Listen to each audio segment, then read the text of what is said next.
Welcome to Grim Fiction, where darkness meets tranquility. Here, we weave haunting tales set to the soothing sound of rain, perfect for those who crave a touch of the eerie to drift off to sleep. Every night, immerse yourself in new stories that blend the mysterious with the calming, transforming your nights into a journey through the shadows. Subscribe now and let the rain carry you into a world of chilling tales posted daily, just for you. It was one of those autumn nights when the wind seemed to whisper secrets to anyone willing to listen. The leaves, browned and withered, swirled around the old iron lampposts that lined the quiet street.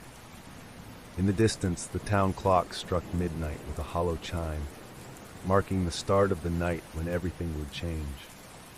Liam leaned back against the hood of his car, the cold metal biting through his jacket. He was surrounded by his friends, Sarah, Marcus, Emma, and Dylan, who were all huddled close, trying to stay warm in the chilly air. The group was restless, their breath visible in the frosty night. They had all gathered for their usual weekend hangout, but the conversation had taken a darker turn. "You guys heard about Blackwood House, right?" Dylan asked, his voice barely above a whisper, as if saying the name too loudly might summon something unwanted. The others exchanged wary glances, except for Marcus, who snorted in disbelief. Yeah, haunted house, creepy old man who did rituals, blah blah blah. It's just a bunch of stories to scare kids," Marcus said, rolling his eyes.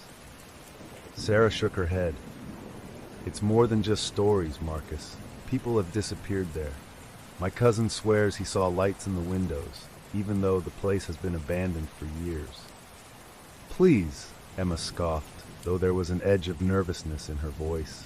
"It's just some old house. There's probably squatters or animals in there, not ghosts."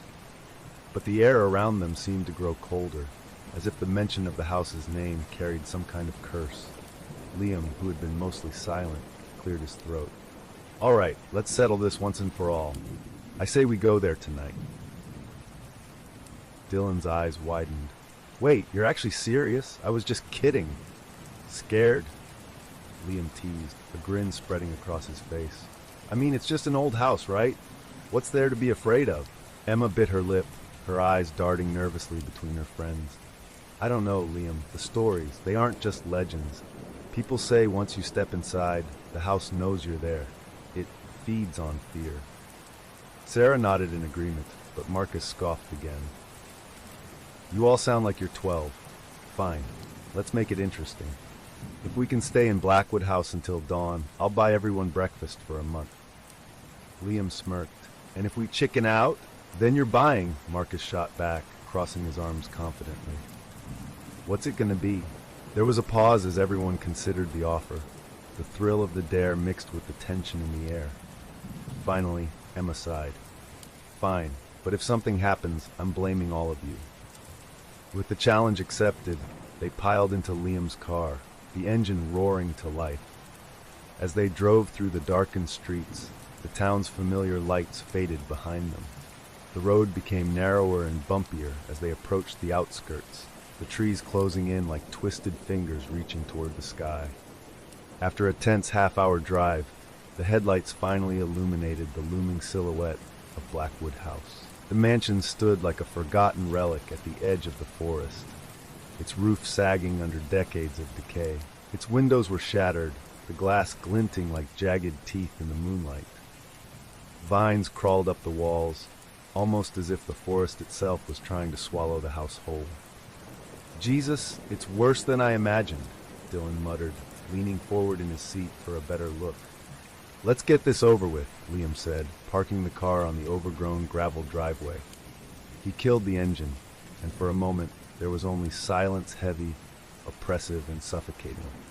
As they climbed out of the car, the cold seemed to wrap around them like a damp shroud. The house loomed ahead, its once grand front door now hanging slightly ajar, as if inviting them to step inside. "This place is seriously giving me the creeps," Sarah whispered, clutching Emma's arm. But there was no turning back now. Pride, curiosity, and the weight of the dare pushed them forward. Marcus led the way, pulling a heavy flashlight from his backpack. "Let's go. First one to scream owes the rest of us a drink." he joked, though his voice shook slightly. The group walked up the cracked stone steps, the wind howling around them like a distant wail. The floorboards creaked ominously under their feet as they crossed the threshold into the house. The moment they stepped inside, the door behind them creaked shut with a loud bang, making them all jump. "Was that the wind?" Emma asked, her voice barely a whisper, but no one answered. The air inside was heavy, thick with the scent of damp rot and something else they couldn't quite place.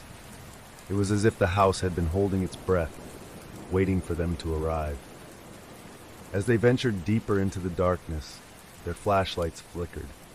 The shadows seemed to move just out of sight, and somewhere in the depths of the house, a faint tapping sound echoed. It was as if the house was waking up. The old house loomed before them like a sleeping beast, hidden away in the dense, tangled woods that surrounded it. The crumbling structure looked as though it was sagging under the weight of its own dark history. The wind whispered through the towering trees, carrying with it the scent of decaying leaves and wet earth. It was unnervingly silent, save for the occasional rustle of the branches above. Liam cut the engine, plunging them into a sudden, suffocating quiet. The headlights dimmed, leaving only the moon's feeble light to cast long, eerie shadows across the front of Blackwood House. As the group stepped out of the car, the gravel crunched underfoot, sounding unnaturally loud in the stillness. Dylan adjusted his jacket, trying to suppress a shiver. "This place doesn't feel right," he muttered, glancing over his shoulder as though something might be watching from the darkness beyond the trees. "Don't go chicken on us now," Marcus teased, though his voice was forced. "It's just an old rundown house. We'll be in and out. By sunrise, we'll be laughing about this over waffles." Sarah shot him a skeptical look, pulling her scarf tighter around her neck. "If we make it to sunrise," she said, only half joking. Her eyes kept darting to the shadows, convinced they were moving just beyond her line of sight. Emma took a deep breath, trying to steel her nerves. "Let's just go inside," she said, stepping forward with more confidence than she felt. The others followed, their footsteps hesitant as they approached the house's sagging porch. The wooden planks groaned under their weight, and the railing, covered in creeping ivy, seemed to twitch in the cold breeze. The front door, which hung ajar, looked like a gaping mouth ready to swallow them whole. Liam pushed it open the rest of the way with a loud creak that echoed through the night. The darkness inside seemed impenetrable, as if it were a living thing waiting to consume them. "All right, everyone stay close," Liam said, turning on his flashlight. Its beam cut through the dusty air, revealing a long, dimly lit hallway stretching into the shadows. Cobwebs hung like tattered curtains, and the air was thick with the scent of mold and decay. The group hesitated at the threshold, instinctively knowing that crossing it would be a point of no return. But the lure of the dare, and the desire to prove they weren't afraid, pushed them forward. As soon as they all stepped inside, the door behind them slammed shut with a thunderous bang, causing everyone to jump. The sound reverberated through the house like the tolling of some unseen bell. Emma turned back to the door, her heart pounding, but it was sealed tight. "Wind, right?" Marcus said, his voice a little too high-pitched. He forced a laugh, but no one joined him. "Yeah, wind," Sarah echoed, though her voice was hollow. She pressed closer to Emma, trying to ignore the gnawing feeling that they had just walked into a trap. The hallway before them was long and narrow, lined with dark wood paneling that was cracked and peeling. Dust motes floated through the air, illuminated by their flashlights. Old portraits hung crookedly on the walls, their subjects' faces faded and their eyes gouged out, leaving dark, empty sockets. It felt like those empty eyes were watching their every move. "Let's check out the main hall first," Liam suggested, trying to keep the group focused.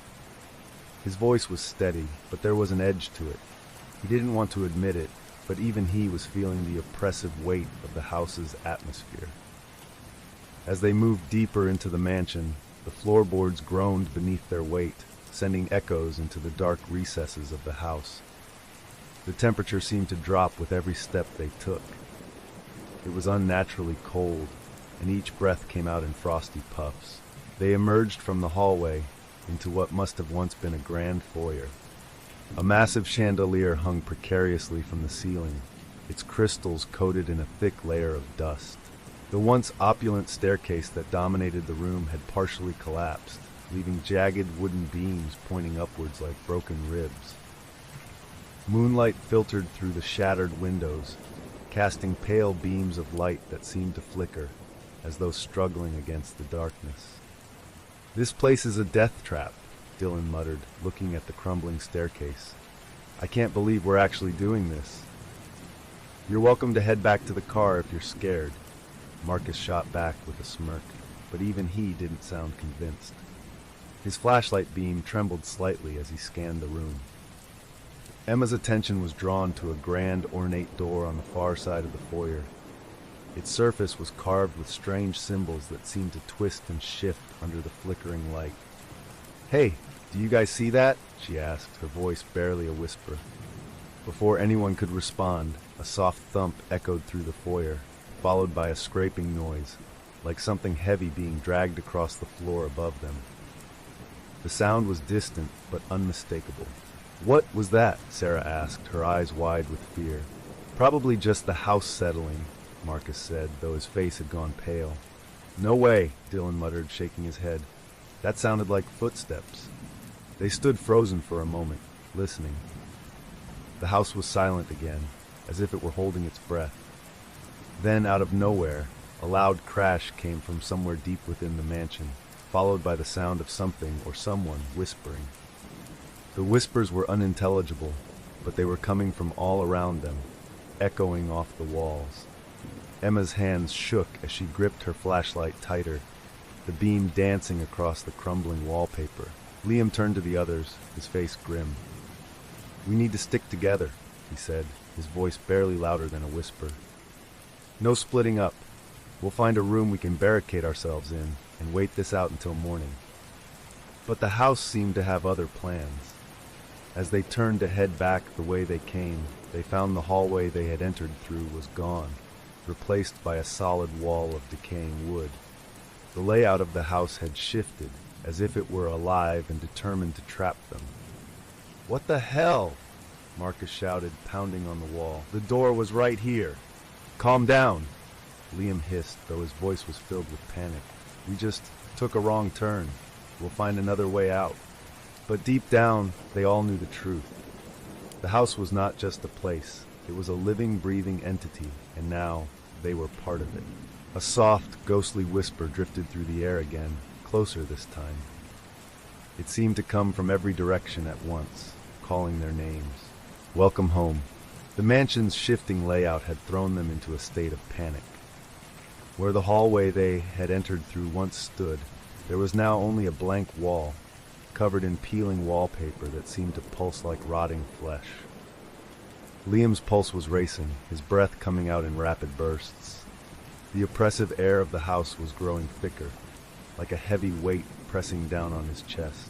Okay, Liam muttered, trying to keep his voice steady. "Let's keep moving. There has to be another way out." Sarah clung to Emma's arm, her eyes darting around the dimly lit foyer. The air was colder than before, almost freezing, and she could see her breath turning to mist. "Liam, I don't think we're alone in here," she whispered. "Of course we're not," Marcus snapped, his usual bravado cracking. "This place is a goddamn maze. It's like it's playing with us." Dylan shone his flashlight around the room, the beam jittery from his shaking hands.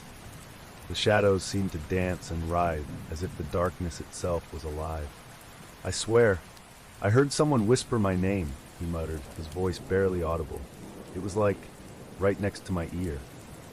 "Let's just keep moving," Liam urged. "Standing here freaking out isn't going to help us." The group pressed forward, deeper into the house. The floor creaked underfoot with every step, the sound echoing through the hollow corridors.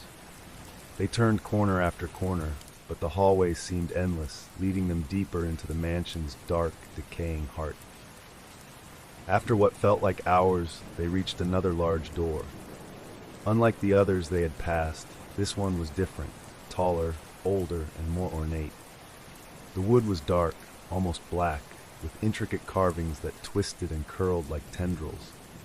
Strange symbols had been etched into the surface, symbols that none of them could recognize. "What the hell is this?" Marcus asked, reaching out to touch the door. "Wait," Emma hissed, grabbing his wrist. "Don't touch it." Marcus gave her a skeptical look, but there was something in her eyes, pure, unfiltered fear. "What's your problem?" he muttered, but he didn't pull away from her grip. Emma swallowed hard, her eyes locked on the strange symbols. I've seen something like this before," she said, her voice shaking. "In one of those documentaries about ancient cults. These symbols, they're used for summoning or sealing something in." A chill ran down Liam's spine, and he felt an almost instinctual urge to turn back. But they had no other options. Every other door they had tried was locked or led them in circles. "We have to check it out," he said, forcing himself to stay calm. "It's either this or we keep wandering around until we die of hypothermia." Dylan gave a reluctant nod, and Marcus, still trying to prove he wasn't afraid, reached out and twisted the tarnished brass handle. The door groaned as it opened, revealing a pitch-black room beyond. "All right, stick together," Liam whispered, stepping through the doorway with his flashlight held high. The air inside was colder than the rest of the house, carrying a damp, putrid scent that made Emma gag. As they moved deeper into the room, their flashlights revealed rows of dusty furniture shrouded in moth-eaten cloths. It looked like a storage room, but something about it felt wrong. The shadows seemed to cling to the corners, refusing to be dispelled by the light. "Look," Sarah said suddenly, her voice trembling. She pointed to the far end of the room where a heavy wooden table stood.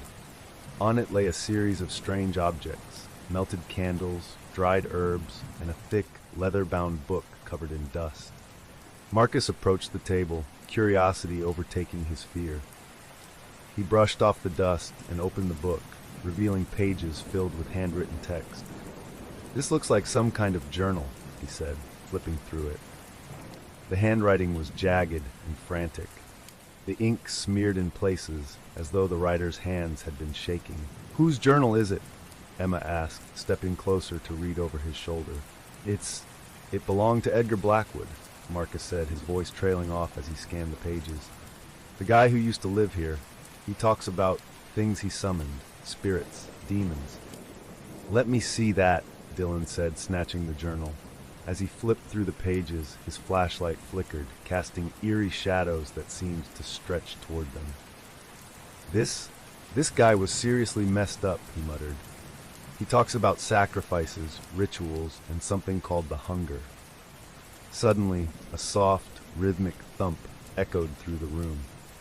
It was faint at first, almost like a heartbeat. Everyone froze, their flashlights trembling as they tried to locate the source. The sound seemed to be coming from the far side of the room. "What the hell is that?" Sarah whispered, her voice shaking. Marcus shone his flashlight toward the corner, and they all saw it. A small door, half hidden behind a stack of old furniture. The door was different from the others they had seen. Its surface was covered in deep gouges, as if something had desperately tried to claw its way out. "Should we open it?" Dylan asked, his voice barely audible. "Hell no," Emma snapped. "Whatever's in there, it was sealed for a reason." But Marcus was already moving toward the door, driven by a mix of curiosity and adrenaline. "Come on.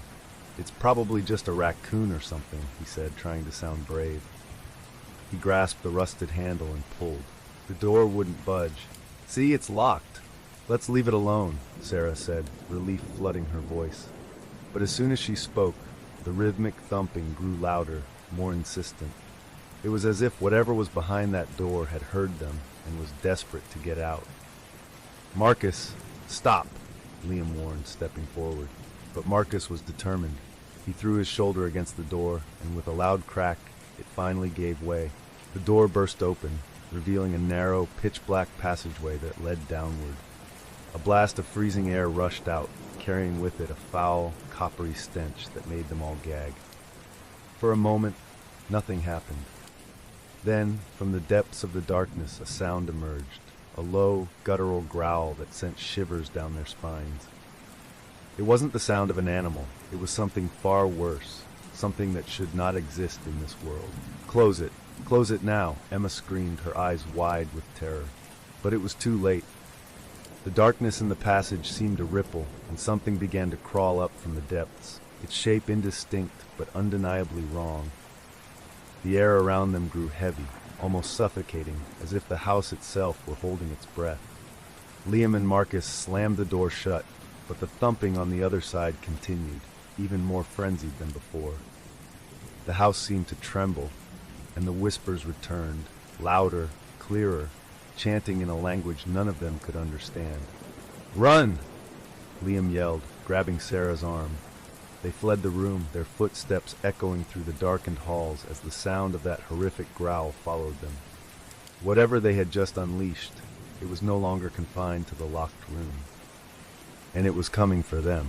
The group's panicked footsteps echoed through the narrow, twisting hallways as they fled from the locked room. The air was thick with dust and the scent of decay, making it hard to breathe. Every turn they took seemed to lead them deeper into the house, as if it were deliberately trying to disorient them. It was no longer a question of finding a way out. Their only thought now was to put as much distance as possible between them and whatever they had unleashed. "Where the hell are we?" Dylan panted, his voice ragged. "None of these halls look familiar." "I don't know!" Liam shouted, frustration seeping into his voice. "The house, it keeps changing. Just keep moving." As they turned a corner, they stumbled into what seemed to be an old sitting room. The once luxurious furnishings were now covered in thick layers of dust, the upholstery faded and torn. Heavy, moth-eaten curtains hung limply over cracked windows, blocking out what little moonlight could filter through. Sarah leaned against a wall, gasping for breath. We can't keep running like this," she said, her voice barely more than a whisper. "We need to find somewhere to hide, just for a moment." Marcus nodded, wiping sweat from his forehead despite the freezing air. "Fine, but let's make it quick. Whatever that thing is, it's not going to stop until it finds us." Emma's eyes darted around the room, her flashlight sweeping over the dusty remnants of another era. "Look, there's a door over there," she pointed. "Maybe it leads to a room where we can catch our breath." Without waiting for a consensus, Emma pushed open the door. The hinges let out a mournful creak, revealing a smaller, dimly lit chamber. The room was dominated by an enormous, ornate mirror that was nearly as tall as the ceiling. It was set in a heavy, dark wood frame that was intricately carved with swirling, almost hypnotic patterns. The glass itself was grimy, its surface fogged over with age. The moment they stepped inside, the air turned frigid, as if the temperature had dropped by several degrees. The cold was biting, almost unnatural, making their skin prickle with goosebumps. "Let's just stay here for a minute," Liam said, trying to steady his breathing. "We need to figure out what the hell we're going to do." Dylan, still shaking from the adrenaline, sat down on a dusty armchair, his flashlight flickering weakly. "This place it's alive," he whispered, staring at the walls as if expecting them to move. "I swear I heard it whispering to me back there." "Don't say that," Sarah hissed, hugging herself tightly. "The house is just old. It's creaking, that's all." But they all knew it wasn't just the creaking of old wood. The house was alive, watching them, listening to their every move. Meanwhile, Emma couldn't take her eyes off the mirror. There was something strange about it, something that drew her in despite the knot of fear in her stomach. The glass seemed to shimmer, almost like it was breathing. Curious, she wiped her hand across the dusty surface, clearing a small patch. Her reflection stared back at her, but something was wrong. It was subtle at first. Her reflection's eyes were a shade darker than her own, and its expression seemed slightly off, more rigid, almost menacing. "Guys, there's something weird about this mirror," Emma called out, her voice laced with unease. "What now?" Marcus grumbled, but he got up and walked over to stand next to her. As Marcus joined Emma, he peered into the mirror, but he saw nothing unusual, just their reflections, standing side by side in the dusty room. "Looks like a normal mirror to me," he said with a shrug. But even as he spoke, he noticed Emma's reflection wasn't moving. While the real Emma turned to glance at Marcus, her reflection remained facing forward, its eyes locked on his. What the? Marcus blinked, convinced he was imagining things. But when he looked back, Emma's reflection slowly began to grin, a wide, unnatural smile that stretched far too wide, revealing teeth that seemed sharper than they should be. Emma, do you see that? He whispered, panic rising in his throat. See what? Emma asked, turning back to the mirror. To her, everything appeared normal. But Marcus staggered back, his face pale. He watched in horror as Emma's reflection stepped forward, pressing its hands against the inside of the glass, as though trying to break through. Guys, we need to get out of this room! Marcus shouted, grabbing Emma's arm and pulling her away from the mirror. The others, hearing the panic in his voice, immediately sprang to their feet. But it was too late. The mirror's surface rippled like water, and a cold skeletal hand shot out, grabbing Marcus's wrist with a grip like iron. He screamed as he felt something icy cold wrap around his arm, pulling him toward the mirror with unnatural strength. Help me! It's got me! Marcus yelled, desperately trying to pull free. The others rushed forward, grabbing onto him, trying to drag him back. But whatever was in the mirror was far stronger than it looked. Liam and Dylan managed to pull Marcus free just as the mirror's hand released him. He fell back onto the floor, gasping, his face pale and covered in sweat. A dark bruise in the shape of skeletal fingers was already forming on his wrist. What the hell was that? Sarah cried, backing away from the mirror, her eyes wide with terror. The mirror's surface was calm again, but now there were faint, ghostly faces pressing against the glass, their eyes hollow and mouths open in silent screams. The faces seemed to shift and writhe, as though they were trapped inside, desperate to escape. It's some kind of trap, Emma stammered, her voice barely more than a whisper. Whatever Edgar Blackwood did, it's in that mirror. We have to get out of this room, Liam shouted. Now. Just as they turned to leave, the door they had entered through slammed shut with a deafening crash. The chandelier above them flickered, casting shadows that seemed to stretch and twist like grasping hands. We're trapped! Dylan yelled, pounding on the door, but it wouldn't budge. It was as if the house had sealed them in. Then, a low, mocking laugh filled the room, coming from everywhere and nowhere at once. The sound was cold, inhuman, filled with malice. The faces in the mirror began to move faster, their eyes following the group, their mouths twisting into grotesque grins. Liam's flashlight flickered and died, plunging them into darkness. The laughter grew louder, more intense, filling their ears until it was almost deafening. Sarah let out a scream, and suddenly the mirror shattered with an explosive crash, sending shards of glass flying in every direction. Silence fell, thick and suffocating. The room was pitch black, and the air seemed to hum with malevolent energy. Everyone okay? Liam gasped, reaching out blindly for the others. Yeah, I think so, Emma replied, her voice shaky. But where's Marcus? A faint glow came from where the mirror once stood. In its place there was now a gaping, dark hole, a doorway that led into an even deeper darkness. And Marcus was nowhere to be seen. Marcus? Sarah called out, her voice trembling. But there was no answer, only the sound of a soft, distant whisper coming from beyond the dark portal. The house had taken its first victim. The air in the shattered mirror room was thick with panic. Shards of glass crunched underfoot as they frantically searched for Marcus. The dark portal where the mirror once stood loomed ominously, a gaping maw into an even deeper darkness. Sarah's voice was shaky as she called out again. Marcus? Marcus, can you hear me? There was no reply, only the faint echo of her voice swallowed by the oppressive silence. The cold seeped into their bones, making it hard to think straight. It felt as if the house was holding its breath, waiting for them to make a move. Where did he go? Dylan muttered, his eyes wide with fear. He was right here. Maybe he fell through that hole, Emma suggested, her voice quivering as she pointed to the dark opening where the mirror had been. But if he did, why isn't he answering? Liam's jaw tightened. We can't just stand here. We have to go after him. You're insane! Sarah snapped, her eyes glistening with tears. "We don't even know where that leads. This place it's not right. If we go in there, we might never come out." Liam turned to face her, his expression grim. "I'm not leaving Marcus behind. If it were you, he'd go after you too." The group exchanged terrified glances, but ultimately, they knew Liam was right. With a collective breath, they stepped toward the dark portal, the faint sound of distant whispers growing louder with every step. One by one, they crawled through the opening. The air beyond was even colder, like stepping into a tomb. The sound of their breathing was loud in the stillness as they emerged into a narrow, damp staircase that spiraled downward into the bowels of the house. The scent of mildew and rot was overpowering, making their eyes water. "Why does every horror movie have to include a creepy basement?"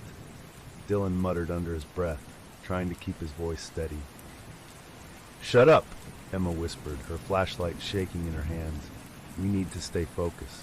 The stairs seemed endless, spiraling down into a darkness so deep their flashlights could barely penetrate it.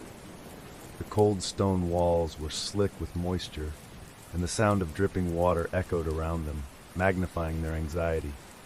It was as if they were descending into the very heart of the house. Finally, they reached the bottom.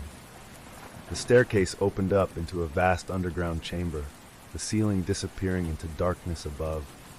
Their flashlight beams revealed dusty shelves lined with ancient, crumbling books, strange jars filled with unidentifiable substances, and the remnants of what looked like occult paraphernalia scattered across the floor. "This must have been Blackwood's ritual room," Liam whispered, his voice barely audible. "This is where he did, whatever it was he did." Sarah's flashlight swept across the chamber and she froze. "Oh God, look!" At the far end of the room was a large, crudely drawn circle etched into the stone floor, filled with strange, archaic symbols. In the center of the circle was a low altar, covered in what appeared to be dried blood. Chains hung from the walls, their rusty links rattling softly in the draft. "What kind of sick stuff was this guy into?" Dylan asked, his voice tinged with disgust. Emma swallowed hard, her eyes fixed on the altar. "These symbols, they're the same as the ones on the door upstairs. He was trying to trap something, or summon it." A sudden noise, a faint, echoing cry, broke the silence. It was Marcus's voice, faint but unmistakable. "Help, please." Sarah's eyes widened. "Did you hear that? It's Marcus! He's alive!" Without waiting for the others, she dashed toward the sound, her flashlight beam bouncing wildly. "Sarah, wait!" Liam yelled, but she was already sprinting deeper into the darkness. The rest of the group chased after her, their footsteps echoing through the cavernous space. They followed the sound of Marcus's cries until they came to a narrow doorway hidden behind a dusty bookshelf. The door was slightly ajar, and beyond it was a narrow, dark corridor that seemed to stretch on forever. "Marcus, can you hear us?" Liam shouted, but only silence answered. The corridor was so narrow that they had to walk single file, their flashlights barely illuminating the way forward. The deeper they went, the colder it became, their breath misting in the frigid air. It felt like the house was leading them somewhere, guiding them like lambs to the slaughter. After what felt like hours, they stumbled into another room. This one was smaller, the walls lined with what looked like torture instruments, rusted blades, cruel-looking hooks, and chains stained dark with something that might have been blood. But what caught their attention was the figure slumped in the far corner. "Marcus!" Sarah cried, rushing forward. Marcus was sitting on the floor, his back against the wall. His face was pale, his eyes wide and unblinking, staring at something only he could see. His wrists were bound with thick chains, the metal cutting into his skin. As they got closer, they realized his lips were moving, but no sound came out. Liam knelt beside him, trying to shake him out of his stupor. "Marcus, hey, it's us, we're here!" But Marcus didn't react. His eyes were glassy, as if he were in a trance. Then, without warning, his mouth opened wide in a silent scream, and his body convulsed violently. "What's happening to him?" Emma cried, backing away in terror. Suddenly, the ground beneath them trembled, and the lights from their flashlights flickered. A cold, malevolent presence filled the room, pressing against their minds like icy fingers. The air was thick with the smell of burning hair and sulfur. And then they heard it, a low, guttural growl that seemed to come from all around them, reverberating through the walls. The shadows on the walls twisted and coiled, taking on shapes that were almost human, but horribly distorted. Sarah screamed as one of the shadows reached out, its long, clawed fingers grazing her cheek. The room seemed to shrink around them, the walls closing in, trapping them with whatever horror they had awakened.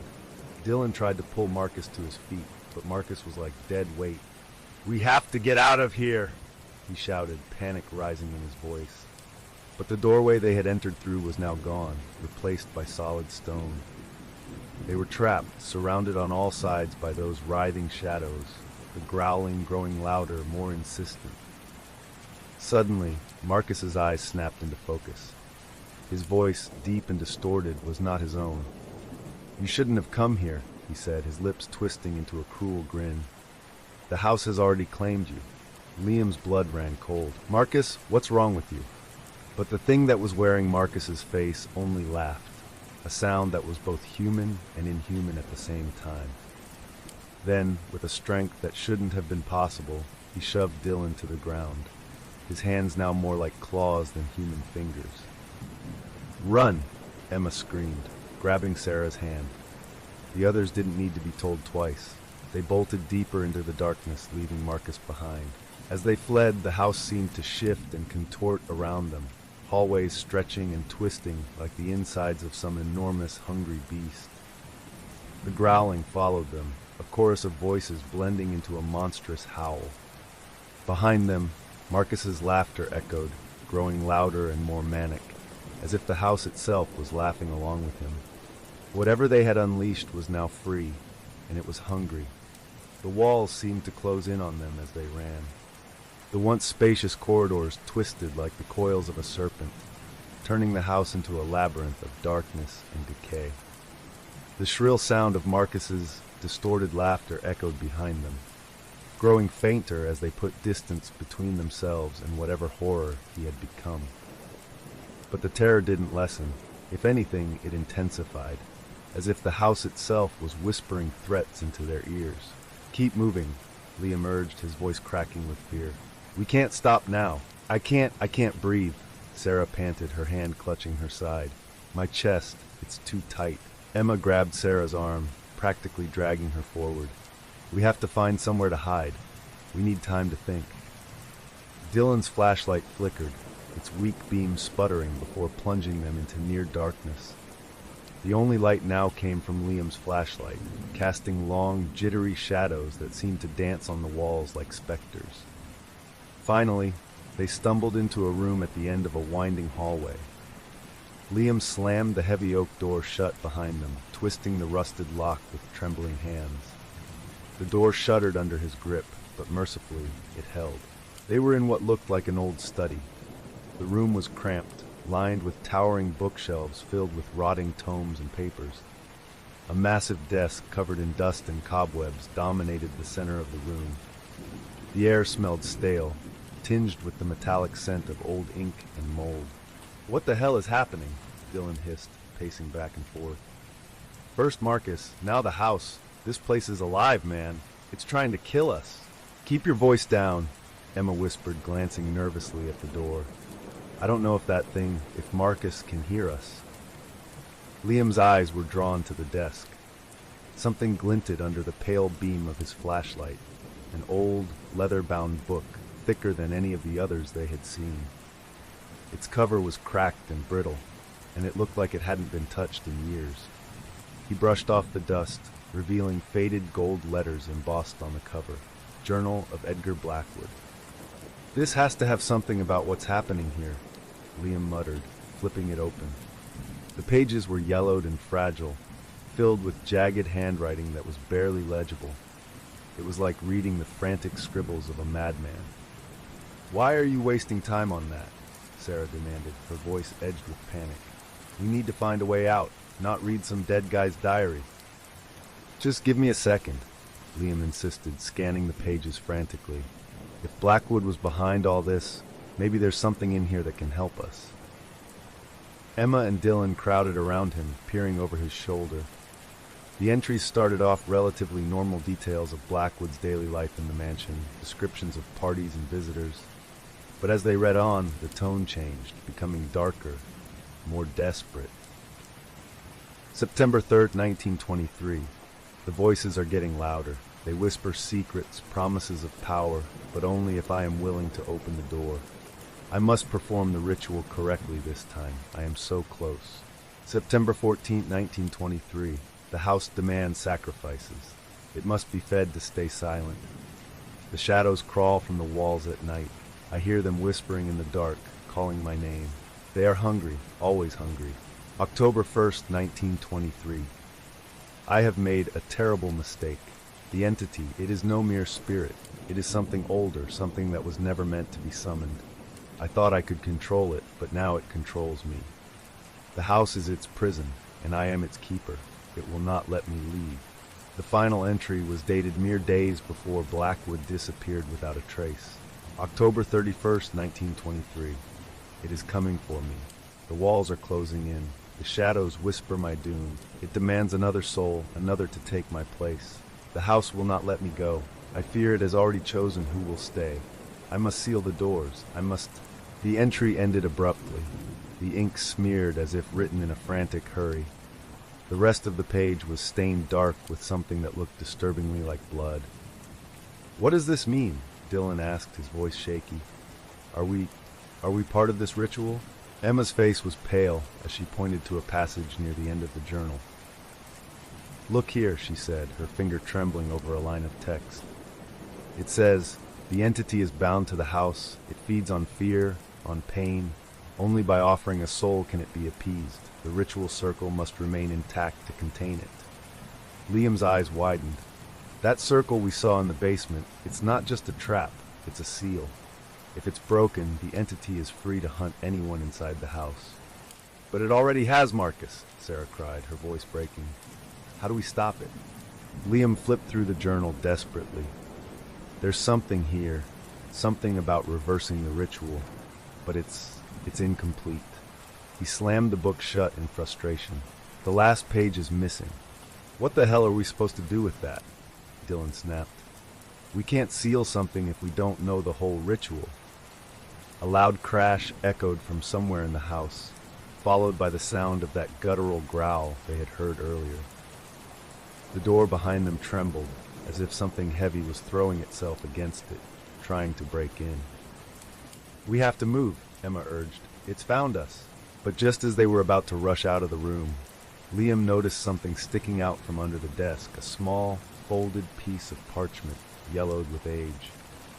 He grabbed it, unfolding it with shaking hands. The handwriting was the same as Blackwood's, but it was scrawled in a frenzy, barely legible. To break the curse, one must offer their fear willingly. One must stand in the circle and face the shadows without turning away. Only then can the entity be banished back to its prison. "What does it mean?" Sarah asked, her eyes wide with terror. "It means one of us has to face it," Liam said, his voice hollow. "We have to lure it back to the circle in the basement, and someone has to stand in it, offering themselves as bait." The pounding on the door intensified, the wood splintering under the relentless assault. The whispers outside the door turned into screams, as if 100 voices were shrieking in unison. Emma's eyes filled with tears. "There's no way we're getting out of here alive, is there?" Liam set his jaw. "Maybe not all of us, but if we can trap that thing, at least some of us might." The door burst open, revealing a shadowy figure standing in the doorway. It wore Marcus's face, but its eyes were black pits, and its mouth twisted into a cruel, unnatural grin. "You can't hide," it hissed, its voice a grotesque blend of Marcus's and something much darker. "The house demands another soul." They had no time left. It was time to make a choice. The door to the study exploded inward, sending splinters flying in every direction. The figure that had once been Marcus stood in the doorway, its eyes nothing more than dark, endless voids. Its smile was a grotesque mockery of Marcus's once friendly grin. stretching impossibly wide, revealing rows of jagged teeth that gleamed in the dim light. For a moment, the group froze in terror. The thing wearing Marcus's face stared at them, its head tilted at an unnatural angle, as if it were amused by their fear. Then, with a sudden, jerky movement, it lunged forward. "Run!" Liam screamed, shoving Sarah toward the door on the opposite side of the room. Dylan grabbed the journal and stuffed it into his backpack, while Emma pulled Sarah along, her fingers digging into Sarah's arm hard enough to leave marks.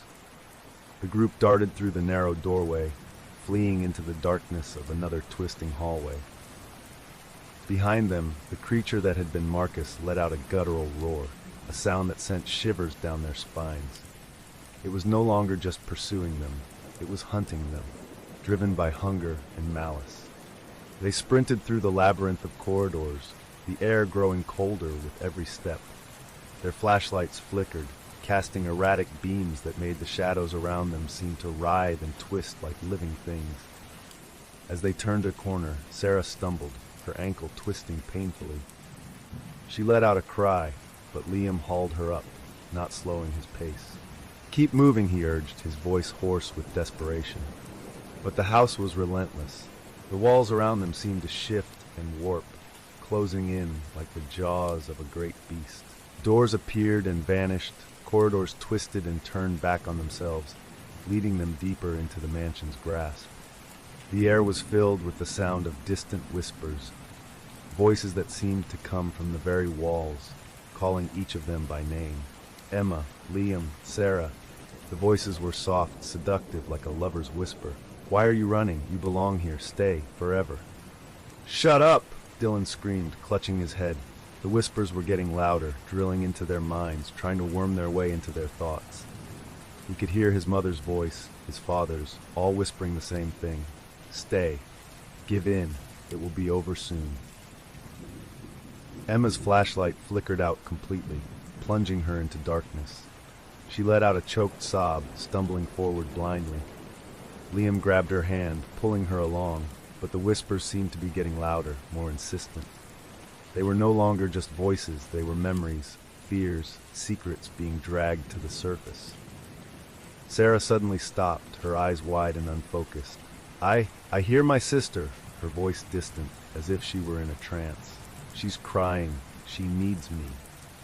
"No, it's a trick," Liam shouted, shaking her violently. "Sarah, snap out of it. It's not real."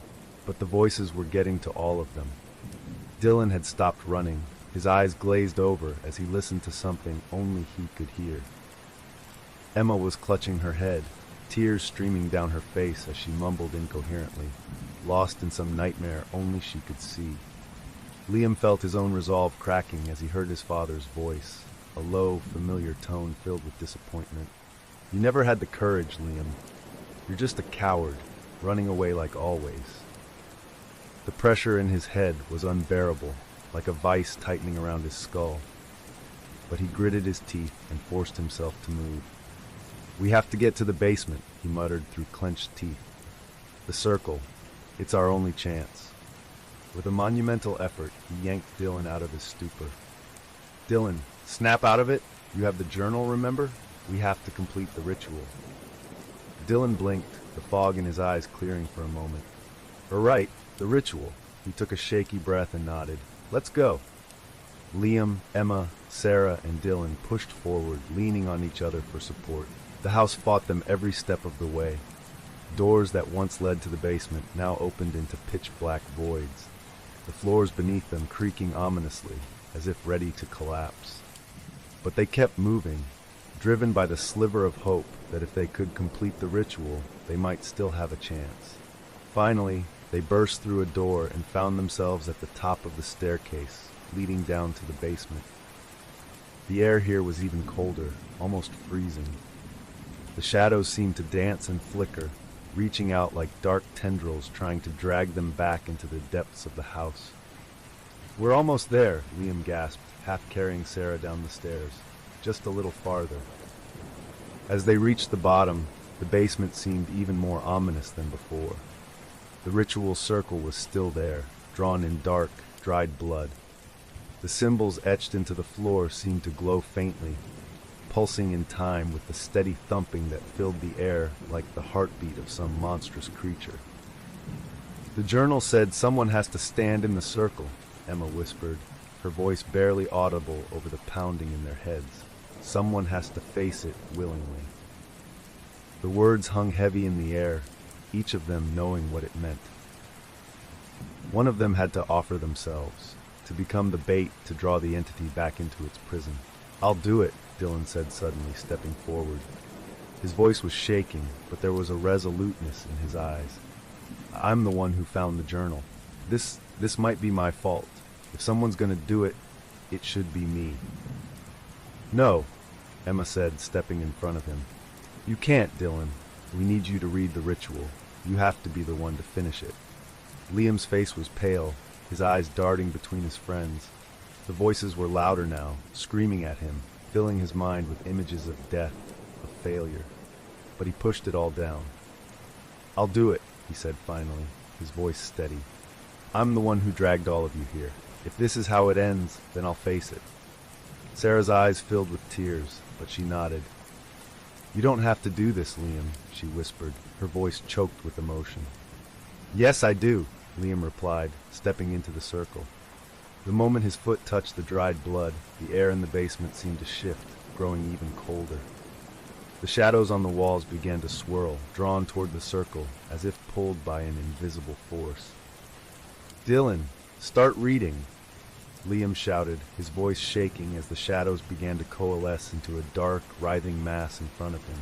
The entity's form was vague, shifting and changing, its eyes glowing like hot coals in the darkness. Dylan fumbled with the journal, his hands trembling. Okay. He found the page and began reading the ancient incantation, his voice barely rising above the howling wind that filled the basement. The entity let out a scream, a sound that tore through their minds like knives. The circle around Liam began to glow, the blood on the floor sizzling and smoking as the ritual took effect. "Keep going," Emma shouted, clutching Sarah as they watched in horror. The entity was trying to break free, its tendrils lashing out, but the circle held, trapping it within. As Dylan read the final words of the incantation, the entity let out a final soul-piercing shriek. The light in the circle flared, blinding them all. And then, with a deafening boom, everything went silent. When the light faded, the shadows were gone. The basement was eerily quiet.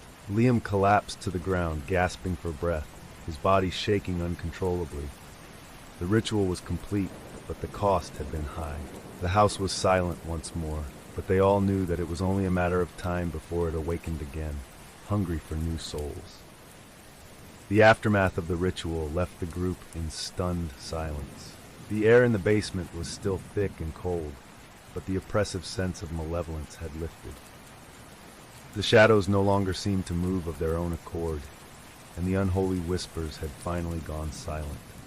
The only sound was the heavy, ragged breathing of the four friends who had survived the encounter with the entity.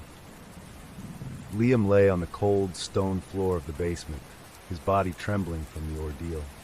His skin was pale and clammy, and sweat dripped down his face, mingling with the grime and dried blood from the ritual circle. Emma knelt beside him, trying to check for any injuries. "Liam, are you okay?" she asked, her voice filled with concern. Liam opened his eyes, blinking against the dim light. I think so," he rasped, trying to catch his breath. But as he tried to stand, his legs gave out beneath him, and he collapsed back onto the ground. "Take it easy," Sarah whispered, kneeling beside him. Her face was streaked with tears, her eyes wide and fearful. "You did it, Liam. You stopped it." But Dylan, still clutching the ancient journal in his hands, wasn't so sure. He stared at the circle on the ground, where the dried blood was now smoldering, releasing thin tendrils of smoke that smelled of burning metal and rot. We only contained it," he muttered, flipping through the last few pages of the journal. "I don't think we really banished it. It's sealed again, but for how long?"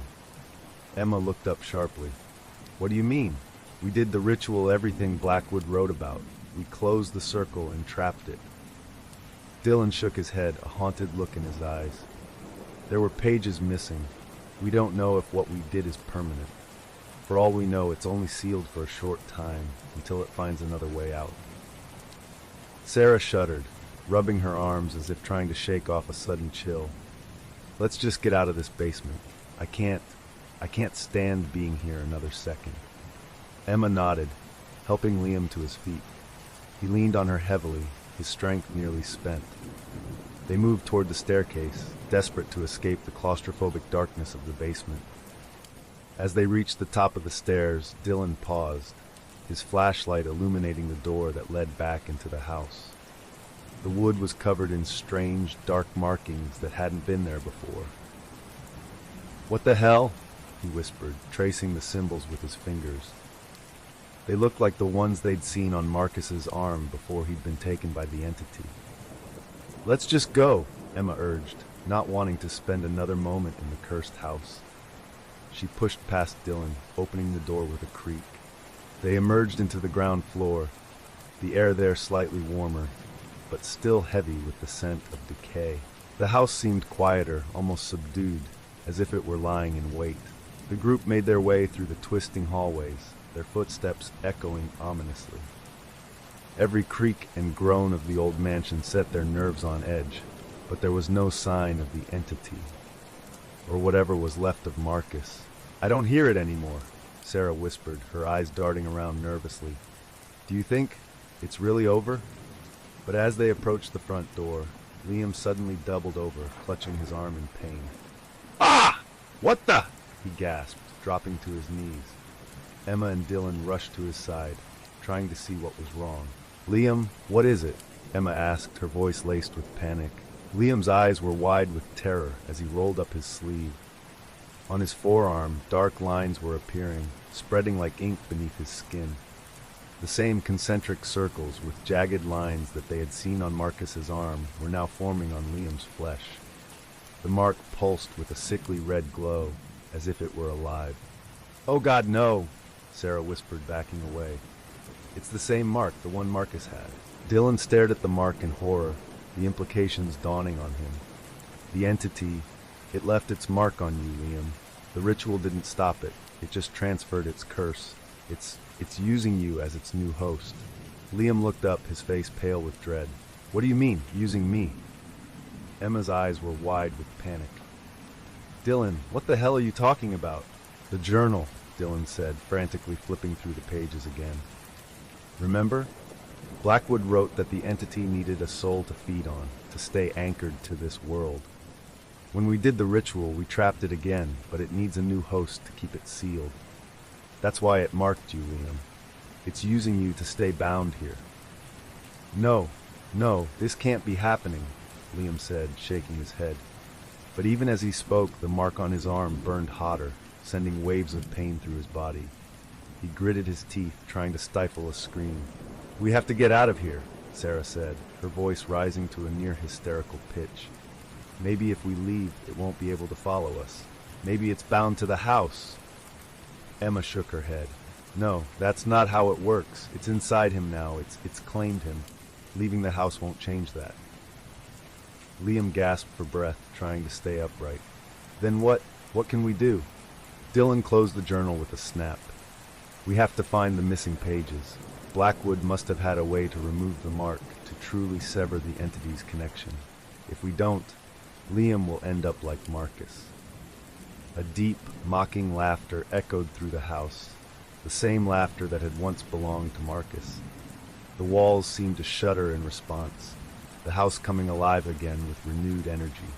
It had been waiting for them to make this realization, to understand the full horror of their situation. "We're not safe here," Emma urged. "We have to go now." Supporting Liam between them, the group made a mad dash for the front door. The walls seemed to ripple as they passed, and the floor groaned as though it might collapse beneath their feet. The whispers returned, louder and more insistent, promising pain, suffering, and death. They burst through the front door into the freezing night air, the wind howling around them like a chorus of screams.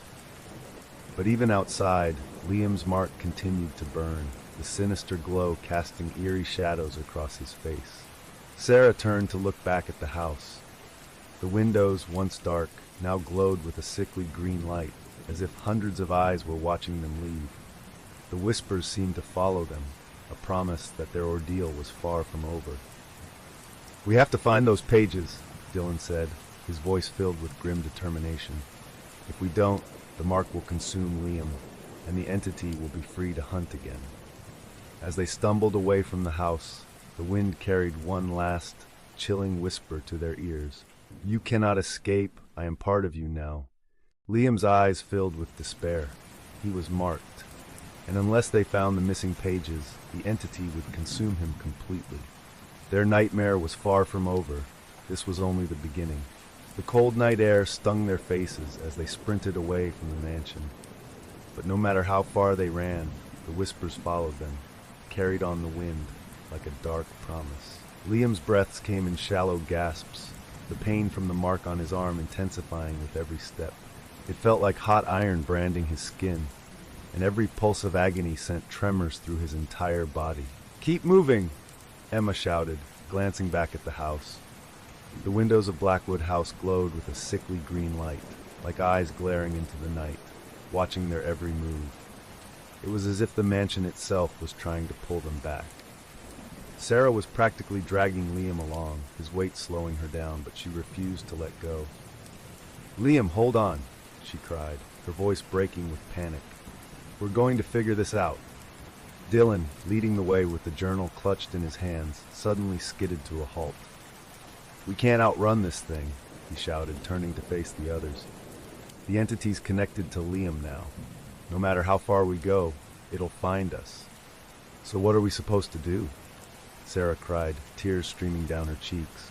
"We can't just leave him to die." Liam gritted his teeth, fighting against the waves of pain coursing through him. "Dylan's right," he said through clenched teeth. "Running won't change anything. We need to stop it, or at least break its hold on me." Emma's eyes darted around frantically. "We need a place to hide, somewhere we can figure out our next move. The house is too close. It can still reach us here." "There's an old church just outside the town limits," Dylan suggested. "No one's used it in years. If we can get there, maybe we can use the journal to finish the ritual, or at least buy us some time." The church was nearly a mile away, a relic from a forgotten era, standing alone on a hill surrounded by dense woods. It was a long shot, but it was the only sanctuary they could think of. With no other options, they made a break for it. The group ran through the forest, branches whipping at their faces, the ground uneven beneath their feet. The whispers in the wind grew louder, more urgent, and the shadows around them seemed to move of their own accord. The entity was closing in, feeding off Liam's fear and pain, growing stronger with every passing second. As they neared the old church, Liam stumbled and fell to his knees, clutching his arm where the mark was now glowing a bright, ominous red. I can't! It's burning!" he cried out, his voice raw with agony. Emma and Sarah rushed to his side, trying to help him up. But as they touched him, the mark seemed to flare, and they both felt a searing cold shoot through their hands, as if they'd touched dry ice. "It's like it's spreading," Emma gasped, pulling her hand back in horror. "We're running out of time." The church loomed ahead, its stained glass windows shattered and its roof partially collapsed, but it still stood as a dark silhouette against the night sky. The air around it felt different, quieter, almost as if the building were holding its breath. It was as if the old church was resisting the malevolent presence that was stalking them. They burst through the decaying wooden doors, the sound echoing through the empty sanctuary. Dust swirled in the air, and the faint scent of incense still lingered, a ghost of prayers long forgotten. The pews were broken, and the altar was covered in cobwebs, but the space felt safe. For now. "Close the door!" Dylan shouted. Sarah and Emma rushed to push the heavy wooden doors shut, barricading them with a broken pew. "This won't hold it for long," Dylan muttered, scanning the room. "We have to move fast." Liam collapsed onto the cold stone floor, groaning as the mark continued to spread, the dark lines crawling up his arm toward his chest. It's trying to take over," he gasped, his voice barely more than a whisper. "I can feel it, in my mind, like it's whispering to me." Dylan opened the journal, his hands shaking. "Okay, we need to figure this out," he said, frantically flipping through the pages. "There's got to be something in here that we missed, something about removing the mark." Sarah knelt beside Liam, her face pale with fear. "Liam, stay with us, okay? We're gonna fix this. You just have to hang on." But Liam's eyes were glassy, unfocused. The whispers in his mind were growing louder, drowning out everything else. He could hear his friends speaking, but their voices were distant, like echoes in a vast cavern. All he could hear clearly was the entity, its voice a cold, cruel whisper. "You can't escape me, Liam. You are mine now. Your fear is delicious, so sweet. Why fight it? Just give in." Emma, desperate, grabbed the journal from Dylan's hands. "There has to be a way to reverse the curse," she said, her voice filled with determination. "We sealed the entity, but it's still anchored to Liam. If we can sever that link, we might be able to." A sudden crash shook the church as the front doors shuddered, the wood splintering under a massive blow. The barricade trembled, and the air filled with that low, guttural growl that they had come to dread. "It's here!" Sarah screamed, backing away from the door. "Find the ritual," Liam rasped, struggling to stay conscious. "You have to break the link." Dylan frantically searched the journal, flipping to the last page where the instructions had been hastily scrawled. "There's something here, but it's incomplete. It says we need an object tied to the original summoning." Emma's eyes darted around the church, searching for anything that might help. Then she spotted it, a tarnished silver crucifix hanging above the old altar, its edges covered in dark, flaking stains. "That's it!" she cried, pointing to it. The journal mentioned Blackwood using a sacred object to bind the entity. If we can use that to channel the ritual, maybe we can sever the connection. Another crash echoed through the church, the doors buckling as the entity tried to force its way inside. The shadows around the room seemed to shift and writhe, reaching toward them like grasping hands. Sarah rushed to the altar, grabbing the crucifix just as the doors exploded inward, sending shards of wood flying. The entity, now fully manifested, stood in the doorway.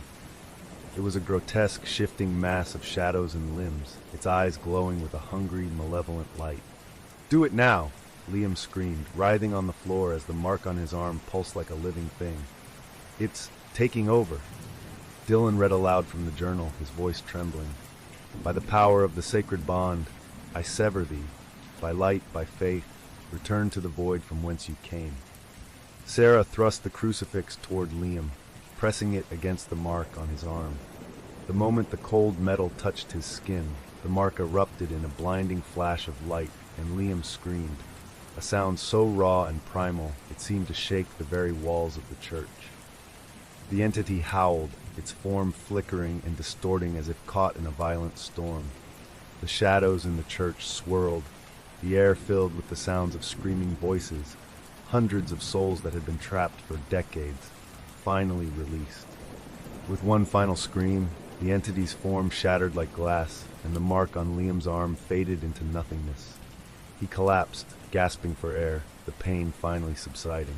For a moment, the church was silent. Then slowly, Liam opened his eyes. The mark was gone, and the whispers had ceased. But the exhaustion in his eyes told a different story. "It's over?"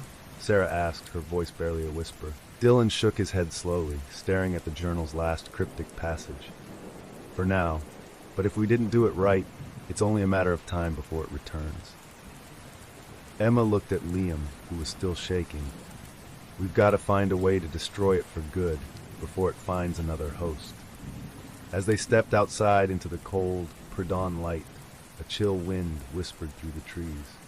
The house was quiet now, but they all knew it wouldn't stay that way for long. Because the entity was patient, and it was always hungry. The dawn light barely touched the town as they stumbled out of the old church. The sky was painted in a dull gray, a thick mist hanging over everything like a shroud.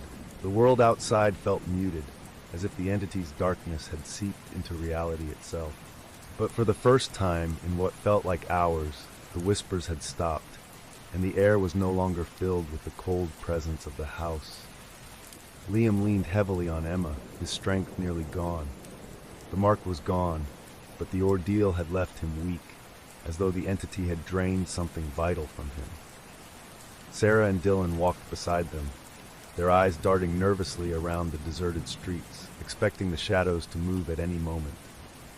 "We need to get Liam somewhere safe," Emma said, her voice shaking. "We can't keep running like this." Dylan nodded, clutching the journal to his chest. "But it's not over," he muttered.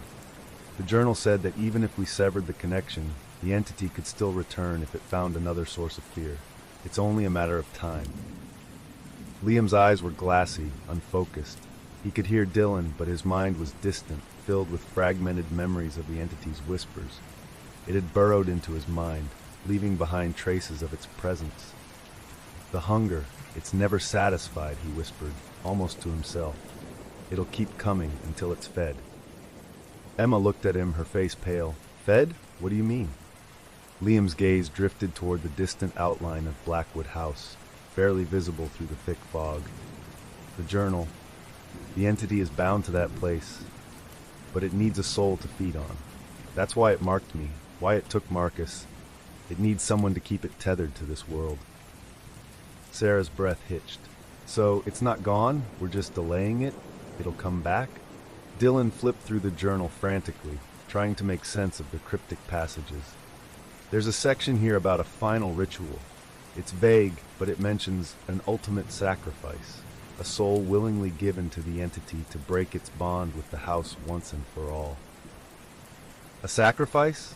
Emma whispered, her face draining of color. "You mean one of us?" Liam nodded slowly. "If someone willingly offers themselves to the entity, it will be forced to take them, but it would break its link to the house. Without the house, it can't stay in this world. It would be banished forever." "No," Sarah said, shaking her head violently. "There has to be another way. We can't just sacrifice one of us." Emma's eyes filled with tears, but deep down, they all knew the truth. The entity was relentless. It had tasted their fear, fed on their pain, and it would not stop until it had consumed them all.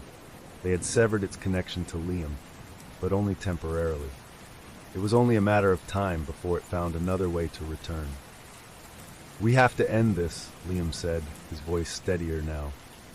"If we don't, it'll keep coming after us, and it won't stop with us. It'll take anyone who gets close to that house." The group fell into a heavy silence. The fog swirled around them, the air growing colder again, as if the entity was already reaching out from its prison, desperate to find a new anchor.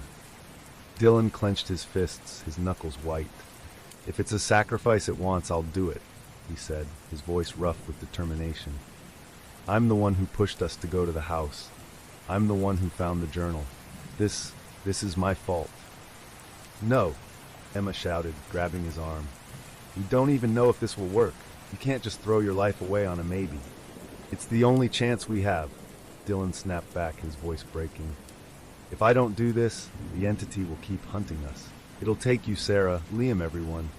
I can't let that happen." Liam, struggling to stand on his own, placed a hand on Dylan's shoulder. "No, you've done enough, Dylan. This is my responsibility." He looked around at his friends, his eyes filled with, "I brought you all here. I insisted we stay in that house. If anyone should pay the price, it's me." Tears welled up in Sarah's eyes, and she shook her head, her voice breaking. "Liam, no, you can't do this. There has to be another way." "There isn't," he said quietly. "We've run out of time. If we don't do this now, we might never get another chance." Emma clutched the journal, her hands trembling. "If you're really going to do this, we need to follow the instructions exactly. The entity, it's tricky. If it senses fear, hesitation, it might break free entirely." Dylan nodded, wiping his eyes with the back of his hand. "The ritual has to be performed at the house," he said. "We'll use the altar in the basement. That's where it's strongest, but it's also where we have the best chance to bind it for good." With heavy hearts, they turned back toward Blackwood House. The fog thickened as they approached, swallowing the light of the rising sun and plunging the world into an unnatural twilight. The mansion loomed before them like a sentinel of darkness, its windows glowing faintly, as if welcoming them back into its clutches. As they crossed the threshold, the air grew colder, and the whispers returned soft at first, then louder, filling their minds with a chorus of despair. The house seemed to pulse with dark energy, like a beating heart. The group made their way down to the basement, the shadows seeming to reach out for them. The ritual circle they had used before was still etched into the floor, the dried blood now glowing with an ominous light. Liam stepped into the circle, his face pale but resolute. "You all need to stay back," he said firmly. "If the ritual is interrupted, the entity might break loose." Emma opened the journal to the final page, her hands shaking. "Liam, you have to focus," she said, tears streaming down her face. "You can't show any fear, any doubt. The entity will sense it and use it against you." Liam nodded, closing his eyes as he tried to calm his racing heart. The others stood just outside the circle, watching helplessly as he prepared to sacrifice himself to save them all. Dylan began to chant the incantation from the journal, his voice steady despite the terror that gripped him. The air in the basement grew colder, and the shadows on the walls began to twist and writhe, taking on horrific shapes. The entity appeared in the circle, a roiling mass of darkness with glowing, hateful eyes. It stared at Liam, a low, mocking laughter filling the room. "You think you can bind me?" it hissed, its voice a blend of countless tormented souls. "You think you can stop me with your pathetic ritual?" Liam didn't flinch. "I'm not afraid of you," he said, his voice steady. "Take me and release the others. I'm the one you want." The entity paused, its eyes narrowing. It could sense something in Liam's voice, a resolve it couldn't break. The shadows seemed to hesitate, the whispers growing quieter, almost as if the entity were considering his offer. Dylan finished the chant, and a blinding light erupted from the circle, enveloping Liam and the entity. The ground beneath them trembled, and the air filled with a deafening roar. For a moment it felt as though the entire house would collapse, the walls shaking violently. Then, with a final agonized scream, the entity was pulled back into the darkness, and the light vanished. When the dust settled, Liam was lying on the floor, unconscious but alive. The mark was gone, and the air was still. The house was silent, its malevolent presence finally extinguished. But as the others rushed to Liam's side, Dylan noticed something strange. The last entry in the journal had changed. "The house may sleep, but it will never die. A sacrifice was made, but the hunger remains. One day it will awaken again, and it will be hungry." The oppressive silence of Blackwood House was broken only by the sound of their ragged breathing. The basement, once filled with the entity's malevolent presence, now lay eerily quiet. Dust hung in the air like a veil, and the flickering light from their flashlights revealed the ritual circle, now dark and lifeless. Liam's body was sprawled on the cold stone floor, his chest rising and falling with shallow breaths. Emma knelt beside him, tears streaming down her face as she checked for a pulse. "He's alive!" she gasped, relief flooding her voice. "But he's not waking up." Sarah and Dylan rushed over, but even as they reached Liam, the ominous air in the room did not lift. It felt like the house itself was holding its breath, as if waiting for them to let down their guard. The cold, damp walls seemed to close in around them, a reminder that they were still trapped inside this cursed place. "We have to get him out of here," Dylan urged, his eyes darting nervously around the room. The journal, it said we could banish the entity, but it also said that the house would never truly die. If it senses we've won, it'll try to trap us in here forever. "But he's too weak to move," Emma whispered, her voice breaking. "He sacrificed himself to save us. How can we just carry him through this house? We don't even know if it's really over." Sarah stood up, wiping the tears from her eyes. She turned to face Dylan and Emma, her voice filled with determination. "We don't have a choice. If we stay here, the house will reclaim him, and us too. We need to find a way out, and we need to do it fast." Dylan nodded reluctantly. "All right, but we have to be careful. If the house realizes the entity is gone, it might start closing off exits, trapping us inside again." He looked at the dark, twisting corridors beyond the basement door. We'll need to find the original way we came in. That's our best chance. Together, they hoisted Liam to his feet, each of them supporting him as best they could. He was barely conscious, his eyes fluttering open now and then, but he was too weak to speak. Every step was a struggle, but they were driven by a shared fear. They had come so close to ending this nightmare, and they couldn't let it reclaim them now. The house seemed different now, but not in the way they had hoped. The once labyrinthine hallways felt almost suffocating, the walls seeming to shift and pulse, as if the entire structure was alive and furious. It was as though Blackwood House was wounded, angry that it had been denied its prize. As they moved through the dark corridors, the air grew thicker, making it harder to breathe. The house groaned, the floorboards creaking beneath their feet as if something massive was moving beneath them. Dylan's flashlight flickered, casting grotesque shadows on the walls. "Is it me?" Sarah whispered, her voice barely audible. "Or does it feel like the house is watching us?" Emma shivered. "It's always been watching, but now it knows we're trying to leave." The hallway ahead split into two directions. Emma paused, looking left and right, trying to remember the way they had come. "It was to the left, right?" she asked, her voice uncertain. "No," Dylan countered, shaking his head. "We turned right to get to the basement. We need to go left now." Sarah looked between the two paths, fear tightening in her chest. The air seemed colder to the left, an almost palpable malevolence leaking from the dark corridor. "I don't know. I feel like something's wrong that way." But there was no time to argue. Behind them they heard a faint, dragging sound, like nails scraping against stone.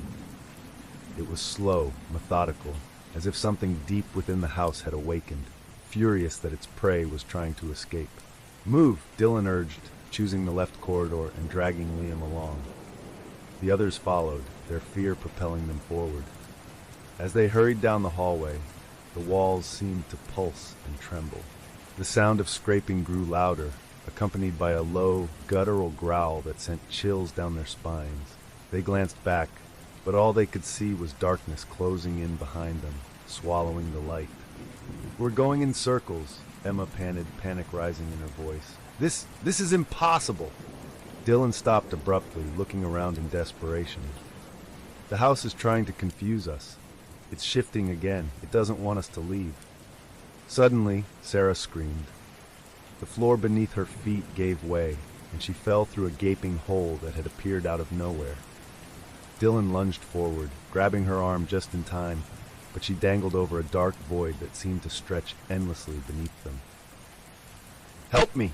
Sarah cried, her voice high with terror. Emma rushed over, grabbing Sarah's other arm, while Dylan strained to pull her back up. "We've got you," he grunted, his muscles straining. "Just hold on." With a final heave, they managed to pull her out of the pit, and she collapsed onto the floor, shaking. "What the hell was that?" she gasped, tears streaming down her face.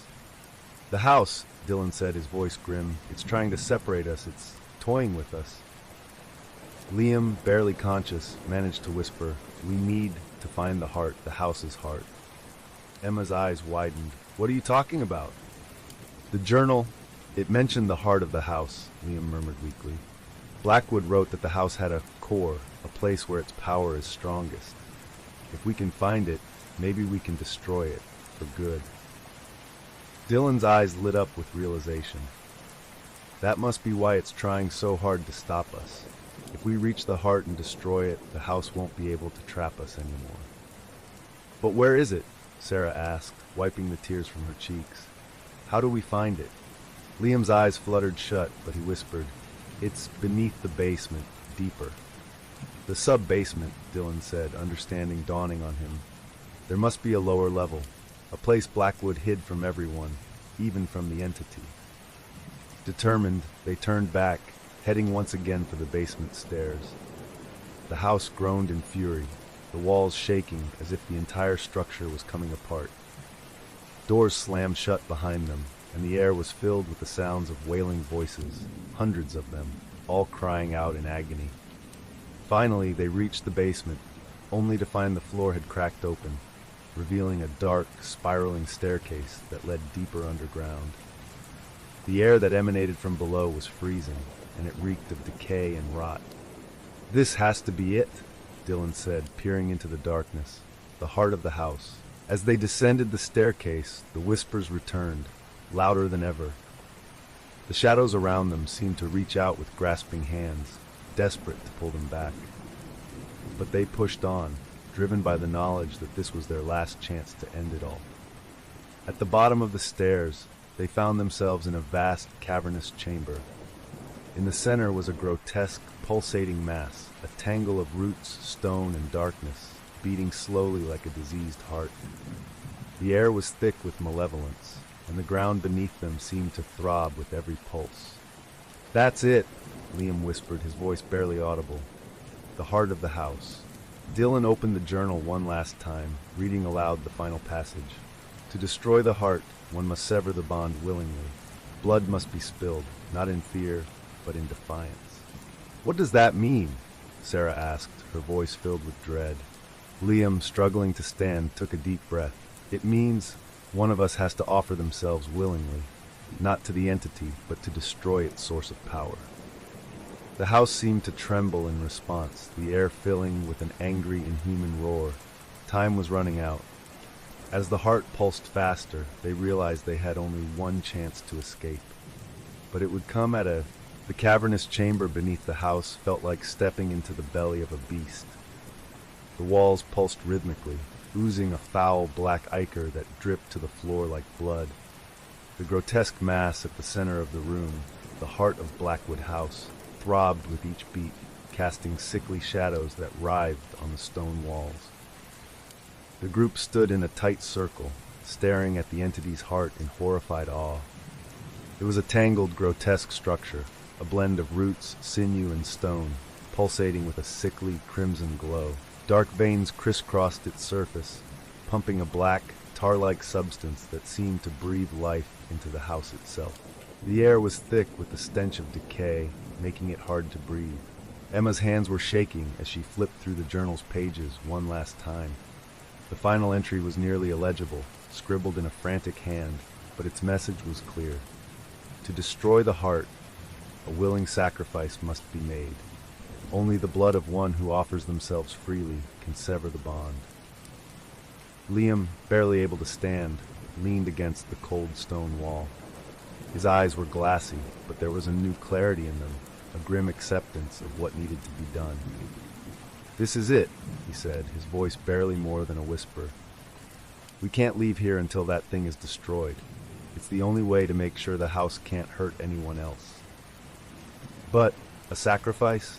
Sarah whispered, her voice breaking. It doesn't have to mean one of us." Dylan shook his head, a dark, resigned look in his eyes. "It does. The journal is clear. Blackwood tried to seal it, but he was too afraid. That's why it never worked. This thing feeds on fear, but it can be defeated by courage, by someone willing to face it." Emma's eyes filled with tears as she looked at Liam. "You can't do this, Liam. You've already sacrificed enough. There has to be another way." "There isn't," Liam said, his voice steady now. "It's connected to me. I can still feel it, whispering in my mind, trying to claw its way back.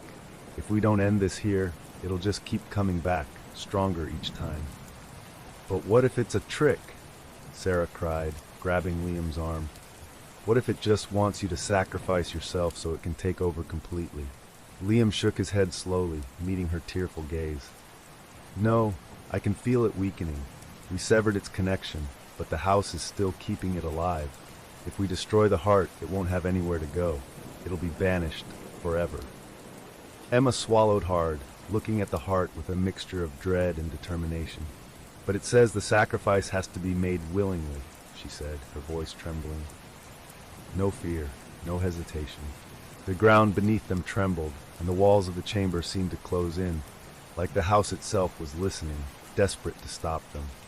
The heart pulsed faster, its glow intensifying, as if it sensed its end was near. Suddenly, the shadows around them twisted violently, taking on forms that resembled faces of those who had been lost to the house over the years. Their eyes were hollow, their mouths open in silent screams. The whispers returned, louder, more desperate, as if begging them to stop. "You think you can defeat me?" A deep, guttural voice echoed through the chamber. It was the entity, speaking directly through the heart. "You are nothing but insects in my domain. You think one of you can sacrifice yourself and end me? I am eternal. This house is my prison, but also my power. I will consume you all." Sarah, Emma, and Dylan staggered back, clutching their ears as the voice filled their minds, assaulting them with visions of darkness and despair. But Liam stood firm, his gaze locked on the pulsating heart. "Enough," he said, his voice clear and strong. "I'm not afraid of you anymore." The entity laughed, a sound that seemed to come from everywhere at once. "Oh, but you are. I can taste it, your fear, your doubt. You can't hide it from me." Liam turned to Dylan, who was still clutching the journal. "Read the final incantation," he said urgently. "You need to seal the ritual while I do this." Dylan's hands trembled as he flipped to the last page. The ancient words were written in a language none of them understood, but it was their only hope. "Liam, are you sure about this?" Dylan asked, his voice breaking. "We can find another way." "There is no other way," Liam replied, stepping toward the heart. The shadows swirled around him, clawing at his skin, but he pressed forward. "If I don't do this, the house will never stop. It'll keep feeding, keep growing stronger. It'll take all of us." Emma couldn't hold back her tears. "Liam, please, there has to be another way." Liam gave her a sad smile, reaching out to touch her cheek. "This is the only way to save you, to save all of us." He looked at Dylan. "Now do it. Start reading." Dylan nodded, wiping away his tears. He began to chant the incantation, his voice shaking but steady. The words echoed through the chamber, mixing with the furious howls of the entity. The shadows writhed violently, trying to stop him, but the light from the journal seemed to hold them at bay. Liam stepped into the center of the ritual circle, directly beneath the heart. The dark veins snaked toward him, sensing the sacrifice, and the heart pulsed faster, as if anticipating its next meal. Liam drew a deep breath, then pulled a small, rusted knife from his pocket, one he had taken from the house's twisted altar earlier. The entity's voice turned from mocking to desperate. "No, no, you don't know what you're doing. I am eternal. I cannot be defeated." Liam's eyes were filled with resolve. "I may not defeat you, but I can make sure you never hurt anyone again." He plunged the knife into his own palm, letting his blood spill onto the ground. The moment the blood hit the floor, the heart let out a shriek that shook the entire chamber. The ground quaked, and the walls began to crack, beams of light piercing through the darkness. "Dylan, finish it!" Liam yelled, blood pouring from his hand as he pressed it against the throbbing heart. Dylan's voice rose in a final, desperate chant. The ancient words filled the air, mixing with the entity's agonized screams. The heart began to shrivel, the dark veins retracting like dying vines. The light grew brighter, blinding them all. There was a deafening roar and then silence.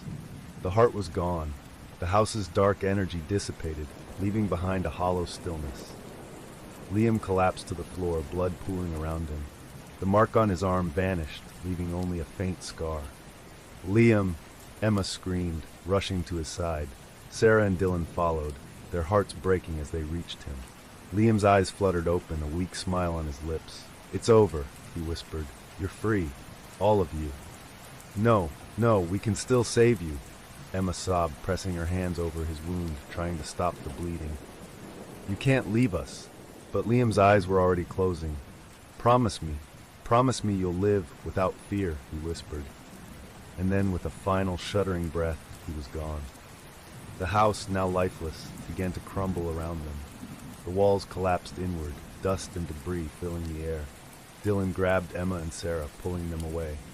"We have to go now!" They ran up the crumbling staircase, leaving behind the body of their friend who had saved them. As they burst through the front doors, the house collapsed in on itself, the dark legacy of Blackwood House finally coming to an end. Outside, in the light of dawn, they stood in silence, the weight of their loss heavy in the cold morning air. Liam was gone, but the nightmare was finally over, or so they thought. The cold light of dawn bathed the remnants of Blackwood House in a muted, gray haze.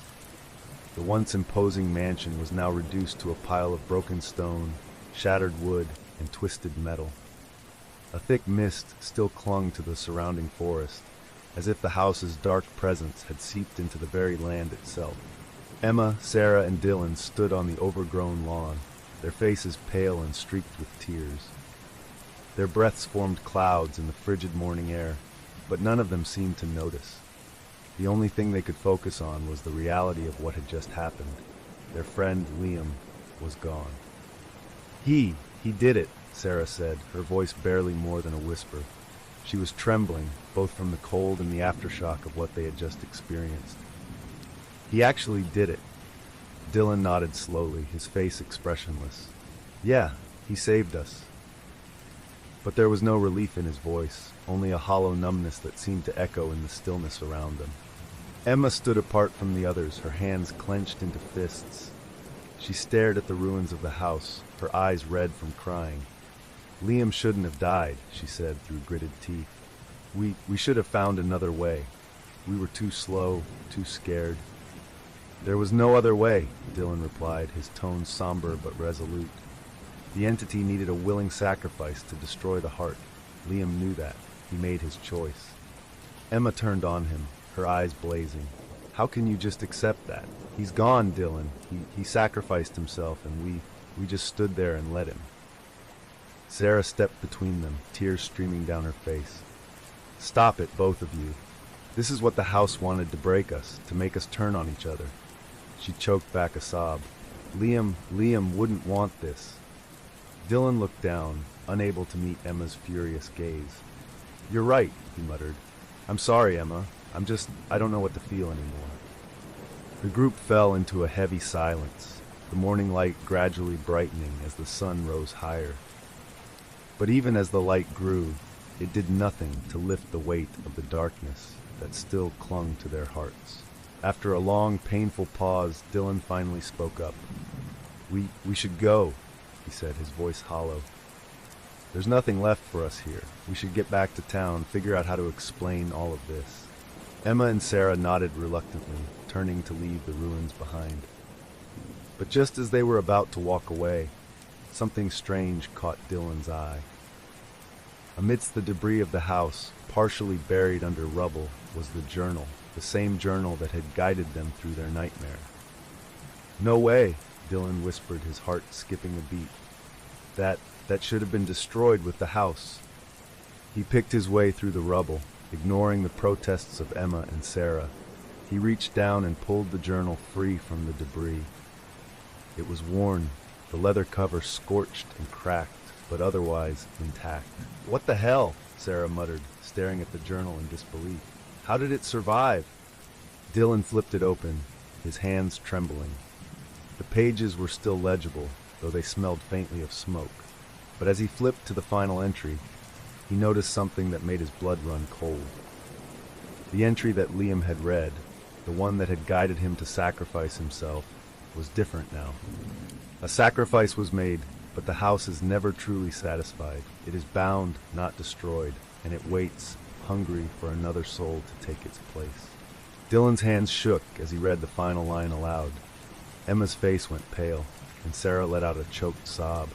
No, that's not possible, Emma stammered. We saw the heart destroyed. We saw the house collapse. Liam gave his life to end it.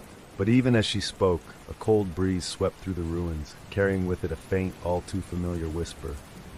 I am not done. You cannot escape. The house is eternal. Sarah screamed, stumbling backward, her eyes wide with terror. No, this can't be happening. It's supposed to be over. Dylan slammed the journal shut, his face a mask of fury and despair. It's not over, he said, his voice trembling. We were wrong. The house, it tricked us. It never intended to let us go. What do you mean? Emma demanded, panic rising in her voice. Liam sacrificed himself. He was supposed to be the last soul. Dylan shook his head slowly, his eyes hollow. The entity lied. It never planned to stop. It just needed enough fear, enough pain to strengthen its bond. And now it's free again. A sense of dread washed over them as the wind picked up, swirling around the ruins. The whispers grew louder, a chorus of tortured voices that seemed to come from all directions at once. One soul was not enough. The house will rise again, and it will take all who dare to defy it. Emma's heart pounded in her chest, her mind racing. "We have to get out of here," she shouted. "We need to get as far away from this place as we can." But Dylan, his eyes fixed on the journal, shook his head. "It's not just the house anymore," he said quietly. "The entity, it's no longer bound to this place. When Liam died, he broke its chains. It's free to roam now, and it'll come for us, no matter where we go." Sarah's legs gave out beneath her, and she sank to the ground, sobbing. Then what do we do? How do we stop it?" Dylan looked up at her, his expression grim. "There's only one thing we can do," he said, opening the journal to a new page that had appeared. The ink was fresh, as if it had been written only moments ago. "The entity's hunger has no end. It will seek out the ones who escaped, feeding on their fear. But there is a way to trap it, by drawing it into a new vessel, one that is willingly offered. Only then can its power be contained once more." Emma's eyes widened as she realized what he was suggesting. No way. You're saying one of us has to take its place? To bind it?" Dylan nodded, his face pale. "It's the only way to stop it from hunting us, from hunting anyone else." "But who?" Sarah whispered, her voice barely audible.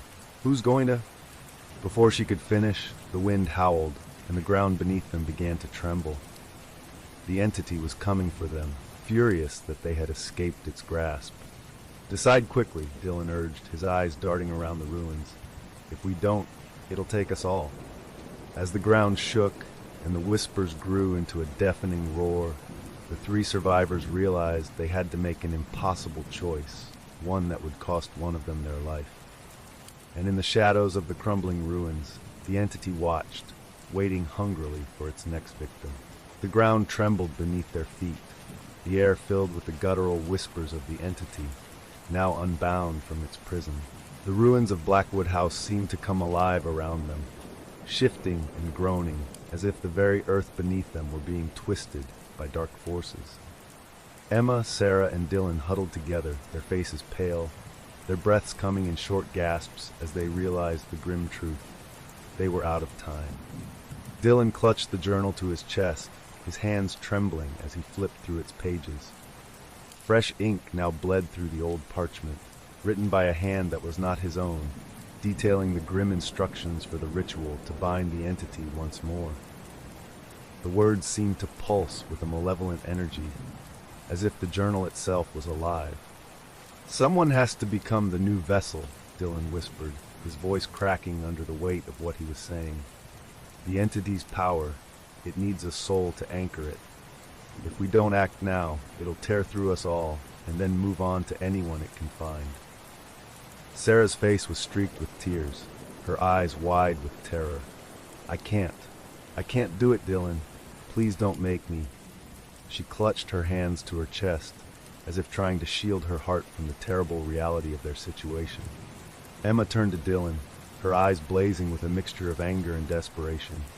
"There has to be another way. You can't just ask one of us to sacrifice ourselves. This thing, it tricked us once. It'll trick us again." Dylan shook his head, his expression grim. "It's the only way to stop it. The journal's clear. The entity must be willingly bound to a new vessel. Without that, it will roam free, feeding on fear and death." Emma's mind raced as she tried to think of a solution, but the howling wind and the malevolent whispers were drowning out her thoughts. The entity was drawing closer, its shadowy presence pressing against the edges of their minds, amplifying their terror. She could feel it, tendrils of darkness reaching into her thoughts, prying at her deepest fears. "Why does it have to be one of us?" she shouted, her voice cracking. "What if we find something else to trap it in? There has to be something." "There's no time," Dylan interrupted, his voice rising. "It's already here." As if to confirm his words, a blast of icy wind struck them, sending Sarah sprawling to the ground. The shadows around them thickened, coalescing into a swirling vortex of darkness. Out of the maelstrom emerged the entity, its form now grotesquely humanoid, with limbs that twisted and shifted like black smoke. Its eyes were empty pits of darkness, and its mouth stretched into an unnatural grin, revealing rows of jagged teeth. "You think you can bind me again?" The entity hissed, its voice a cacophony of tortured souls. "There is no escape. One of you will be mine." Dylan, clutching the journal, glanced at Emma and Sarah. His eyes were filled with resolve, but also a deep, agonizing sadness. "I can't ask either of you to do this," he said, his voice barely audible over the howling wind. "This is on me. I started this when I insisted we come here. I'll be the vessel." "No!" Emma screamed, grabbing his arm. "Dylan, no! You can't give yourself up like that. We're supposed to find another way." But Dylan pulled away, his face set in grim determination. "If I don't do this, it'll kill all of us, and then it'll keep going, hurting others. We can't let it escape." Sarah shook her head violently, her voice choked with sobs. "There has to be another way. You can't sacrifice yourself. Please, Dylan." The entity let out a low, rumbling laugh that seemed to shake the very air. "Your pathetic resolve means nothing," it taunted, its shadowy form inching closer. "But I will accept your offering, if you can prove your will." Dylan took a deep breath, then stepped forward, holding the journal out in front of him. "Fine," he said, his voice strong despite the fear in his eyes. "Take me, but leave them alone. I offer myself willingly." The entity paused, its black eyes narrowing. It seemed to savor Dylan's words, the air growing heavier, as if the darkness itself was feeding on his resolve. "Very well," it hissed. "Step into the circle and bind yourself to me." Dylan nodded, turning to Emma and Sarah one last time. "Whatever happens, get out of here," he whispered. "Don't look back. If this works, you'll be free." Tears streamed down Emma's face, but she knew there was no stopping him. "You don't have to do this, Dylan." But he had already turned away, stepping into the circle of blackened earth that had appeared at the heart of the ruins.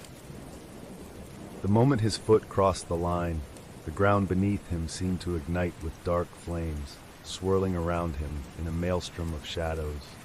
The entity loomed above him, its form growing darker and more monstrous, a twisted amalgamation of limbs, claws, and eyes.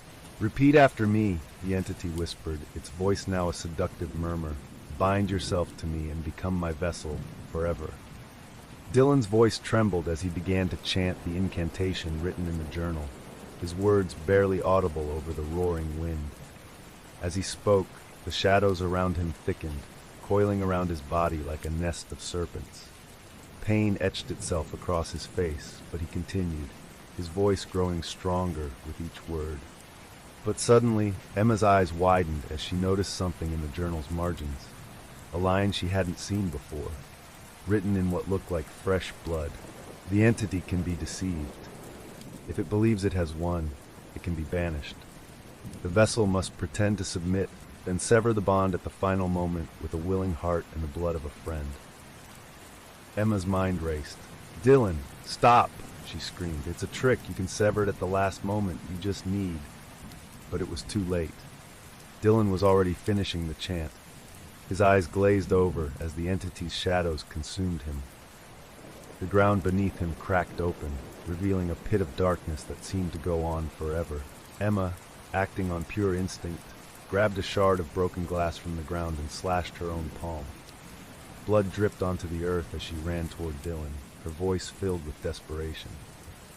"Dylan, take my hand. You have to break free now. The blood of a friend, it's the only way." Dylan's eyes flickered, a brief moment of clarity piercing through the darkness. "Emma," he whispered, reaching out. The entity roared in fury, sensing the betrayal. "No, you will not escape me." But Emma was already there, grabbing Dylan's hand and pressing her bleeding palm to his. "Now, Dylan," she screamed. "Sever the bond. Use my blood." With a final, agonized scream, Dylan tore himself free from the shadows. The dark flames around him sputtered and died, and the entity let out a deafening howl of rage. The circle beneath them erupted in a blinding light, and the ground quaked violently as the entity was pulled into the abyss. For a moment, everything was chaos. The air was filled with the sound of shattering glass, the ground beneath their feet crumbling. Then, with one last ear-splitting shriek, the entity was gone. The light faded, leaving behind a stunned silence. Dylan collapsed into Emma's arms, his body trembling. The journal lay open on the ground, its pages slowly turning to ash. "It's over," Sarah whispered, her voice hoarse. Is it really over?"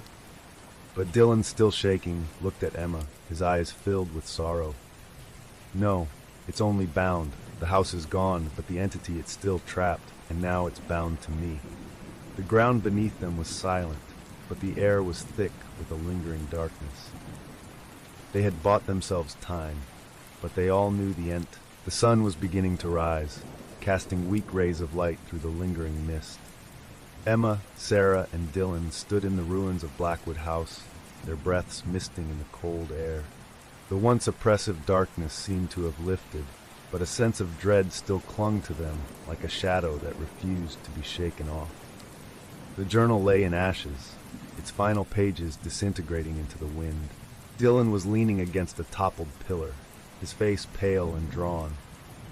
The fresh wound on his hand had stopped bleeding, but his fingers trembled as if he could still feel the entity's presence coiling beneath his skin. Emma stood beside him, her eyes never leaving his face, afraid that he might slip away if she looked away even for a moment. "We did it, didn't we?" Sarah asked, her voice barely a whisper, as if speaking too loudly would wake the malevolent force they had only just subdued. "No," Dylan replied, his voice hollow. "We stopped it from escaping, but we didn't destroy it. It's bound, but now it's bound to me." Emma shook her head, refusing to accept it. "There has to be another way, Dylan. We can find someone who knows more about this curse. We can get you free." But Dylan just looked at her with a sad, tired smile. "You don't understand, Emma. The entity's not just in the house anymore. It's in me. I can feel it, whispering, waiting. It's hungry, and it's only getting stronger." The air around them seemed to chill even further, as if the entity's presence was still lingering, just out of sight.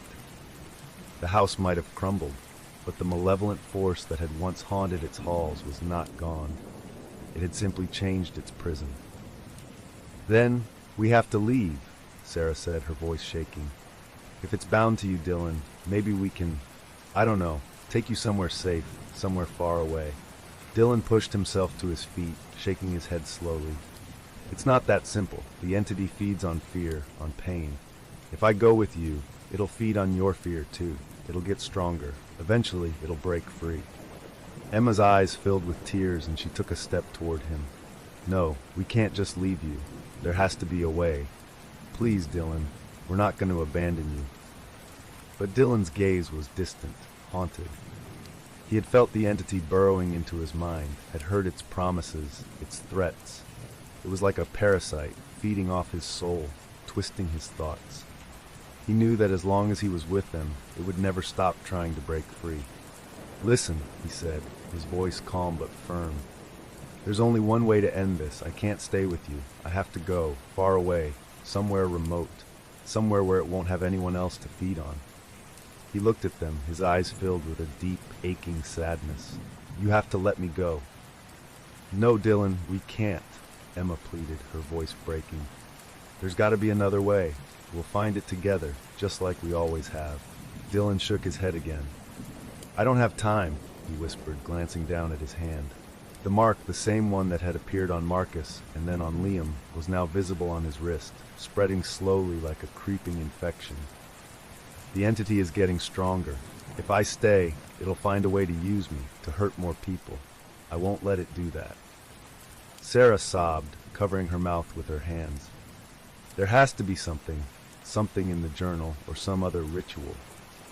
But Dylan only shook his head. "The journal's gone, and even if it wasn't, it would just lead us in circles. The entity tricked us once. It won't hesitate to do it again." A heavy silence hung between them, broken only by the distant sound of birds beginning to chirp as the sun rose higher.